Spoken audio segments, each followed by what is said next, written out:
And an eventful weekend, Chris. Very eventful, very dramatic week as well, plus for Aberdeen fans, Norman.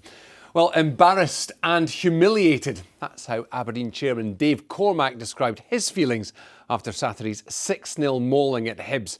And that spelled a speedy end to Jim Goodwin's tenure in the Dons dugout. Well, Cormack has now sacked 3 managers inside 2 years, but has promised that this time he'll get it right. Here's Brandon Cook. Jim Goodwin cut a lonely figure on Saturday, just moments after being sacked as Aberdeen manager. He was backed by the board just a few days before, but another heavy defeat proved to be the final straw. His bag was packed for good. I met with Jim after the game. He came in, gave me a hug and said, "I'm sorry, it just hadn't been good enough," which is the case. I deserve all the pelters that I'm getting as chairman. And again, I can only but apologise for the last few weeks.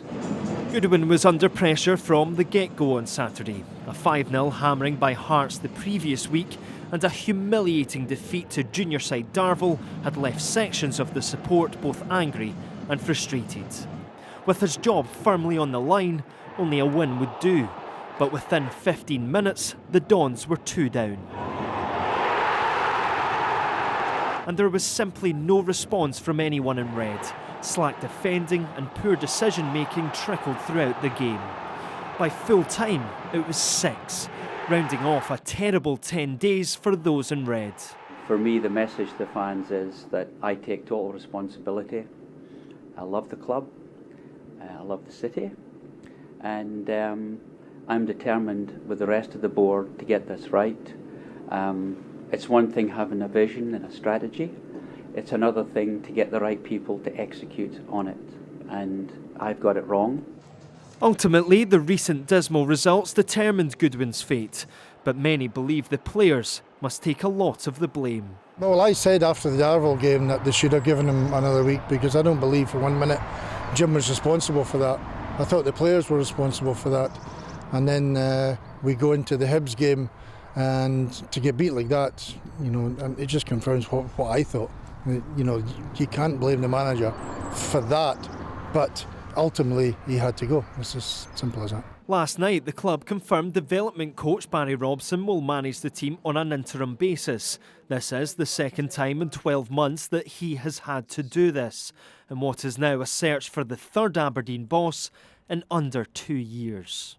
I'm pleased to see that the club appear to have put their foot on the ball a little bit, if you pardon the pun, with taking in Steve Agnew to support Barry Robson and Scott Anderson. That looks to me like that's a move designed to try and get us to the end of the season, to maybe allow the club to take that time to look at, A, as a club, what are we trying to achieve, and B, how do we best go about doing that, and then C, getting the right man in the manager's job to make that happen. With the club in a precarious position, any appointment is a gamble they can ill afford to lose. Brandon Cook, STV News. And Brandon now joins me live at Cormack Park. Brandon, fans considering who they want next as manager. It's a big decision though. Is there a leading candidate?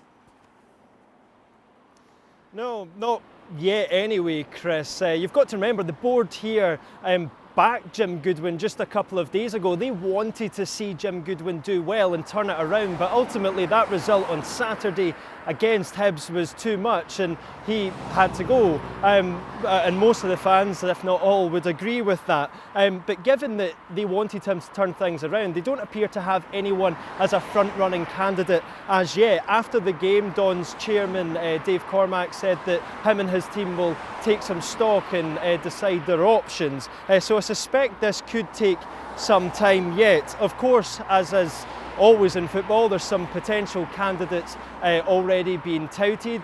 People like David Martindale, who's doing well at Livingston at the moment, Owen Coyle, who's working minor miracles with Queen's Park, and Neil Lennon, who was in the running for the job the last time. But you've got to say, whoever does come in has got a massive job, and the board need to get this one right.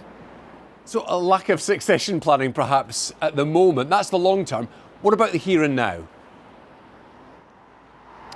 Well, here and now, Barry Robson and his interim team are in charge. They took the first training session here this morning. That was the first time that the players have been in since that disastrous result on Saturday, to be a fly on the wall at that meeting. He does have some previous experience of this. If you remember, just 11 months ago he was brought in to steady the ship after Stephen Glass was sacked. But he doesn't have much time to turn things around. The Dons have their next game in just 2 days' time at Pittodrie against St Mirren, so he has a big task to make sure that things are back on track by then. In amongst all the doom and gloom though, Chris, there is some hope because the Reds will have at least one fresh face in the squad. Watford defender Matty Pollock has agreed to join on loan until the end of the season, and Ajax's third choice keeper Joe Gorter could be on his way to the North East too.